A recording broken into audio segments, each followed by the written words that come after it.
அறிவியல் வேதியியல் சேனல்ல இன்னைக்கு நம்ம பார்க்க போற டாபிக் இப்போ வேதி வினை வேகவியல்ல ஒரு சம் பார்க்கலாம். ஒரு அடிப்படை வேதியியல் வினை கொடுத்துருக்காங்க. அந்த வினையில A2 gives K1 to A எனில் அது ரிவர்ஸ் ரியாக்ஷன் பாருங்க K-1 கொடுத்துருக்காங்க. ஸோ இது முன்னோக்கு வினை அப்புறம் பின்னோக்கு வினை கொடுத்துருக்கான். இதுல DA மற்றும் DTயின் மதிப்பு என்ன அப்படின்னு கேட்டிருக்கான். 4 ஆப்ஷன் கொடுத்துட்டான். பொதுவா இது எப்படி நம்ம சால்வ் பண்ணலாம் அப்படின்னா, இதுக்கு ஒரு ஃபார்முலா இருக்கு. ஏன்னா இது ஒரு மீள் வினை இல்லையா?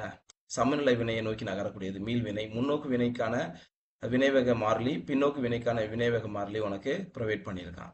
இப்போ நீங்க வந்து இந்த முன்னோக்கு மற்றும் பின்னோக்கு வினையின் வினைவேக மாறிலியை அடிப்படையாக வச்சு தான் இந்த ஃபார்முலா எழுதியிருக்காங்க. பாருங்க, ஃபார்முலா என்னது? வினையின் வேகம், முன்னோக்கு வினையின் வேக மதிப்பு கண்டுபிடிக்கணும், மைனஸ் பின்னோக்கு வினையின் வேகத்தை நீங்க என்ன செஞ்சுக்கலாம், போட்டுக்கலாம். ஸோ பின்னோக்கு வினையின் வேகம்.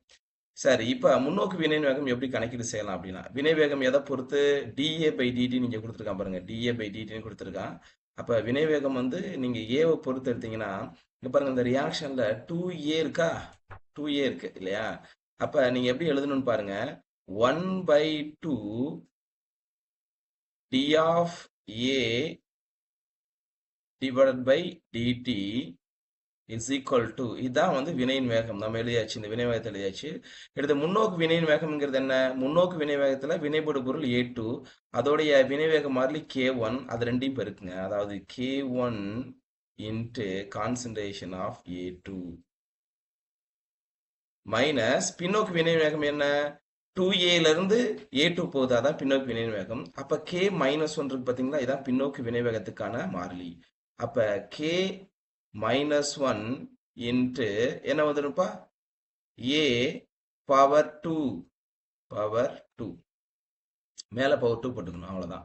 ஸோ இப்போ அவங்க கேட்டுக்கிறது DA by DT மட்டும்தான் கேட்டிருக்காங்க. அதில் இந்த 2 என்ன பண்ணிடலாம், நம்ம இங்கே கொண்டு போயிட்டீங்க அப்படின்னா என்ன கிடைக்கும்? DA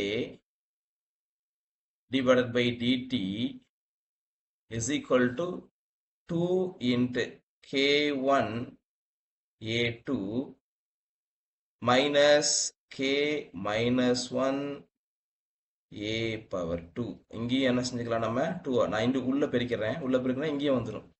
காமனா கொண்டு போய் பெருக்கலாம், இல்லைன்னா டேரக்டாக பெருக்கலாம், அவ்வளோதான். இதுதான் ஆன்சர். ஓகேங்களா? 2K1A2 minus 2K-1 A power 2 எங்க இருக்குன்னு பாருங்க. பாருங்க, சி ஆப்ஷனை பாருங்க. 2K1A2 minus 2K-1 A power 2 கொடுத்துருக்கான். ஸோ அப்போ answer C is a correct answer. ஓகேவா? தேங்க்யூ.